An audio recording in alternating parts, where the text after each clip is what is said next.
Veteran political reporter and frequent Chicago Tonight contributor Dave McKinney has resigned from the Chicago Sun-Times. The resignation brings to a head the brewing controversy over the newspaper owner's ties to GOP gubernatorial candidate Bruce Rauner and whether or not that connection has influenced the paper's recent reporting. Paris Schutz has more. In his letter to Sun-Times chairman Michael Farrow, Dave McKinney writes, quote, "I'm convinced this paper no longer has the backs of reporters like me." The relationship started out strong, but there were problems.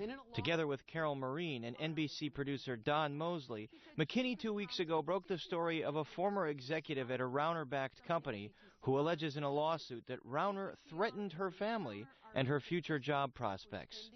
In an effort to block the story, the Rauner campaign levied accusations against McKinney that Sun-Times publisher Jim Kirk has called, quote, an assault that, quote, bordered on defamation. The Rauner campaign claims that McKinney's wife, a prominent political consultant, was working against Rauner. Both McKinney and Kirk say that claim is false. After a thorough vetting from lawyers, the story ran in the Sun-Times and on NBC, but McKinney says he was forced to go on leave after. He says the paper's top management wanted him off the political beat. With the help of former federal prosecutor Patrick Collins, McKinney was reinstated, but with restrictions. He believes it was retaliation for the Rauner story, and he questions the timing of the paper's decision to get back into the political endorsement business after a 3-year absence to support Rauner.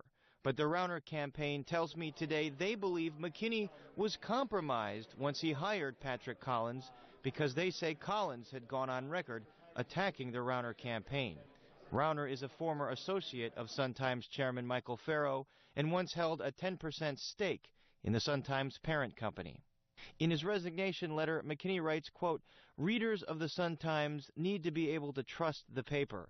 They need to know a wall exists between owners and the newsroom to preserve the integrity of what is published. A breach in that wall exists at the Sun-Times." Sun-Times publisher Jim Kirk says he reluctantly accepted McKinney's resignation. Quote, "As recently as this Monday on our op-ed page, I stated that Dave is among the best in our profession. I meant it then and I mean it now. The pause we took last week was to ensure there were no conflicts of interest. We came to the right result, found the political attacks against us to be false, and we stand by our reporting, our journalists, and this great newspaper. I disagree with Dave's questioning the integrity of this newspaper and my role as editor and publisher.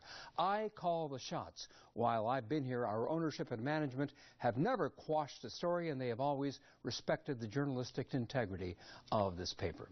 And as Paris mentioned, around the same time all this was happening, the Sun-Times announced that after 3 years of not endorsing candidates, it is back in the endorsement business and is supporting Rauner, a former minority owner of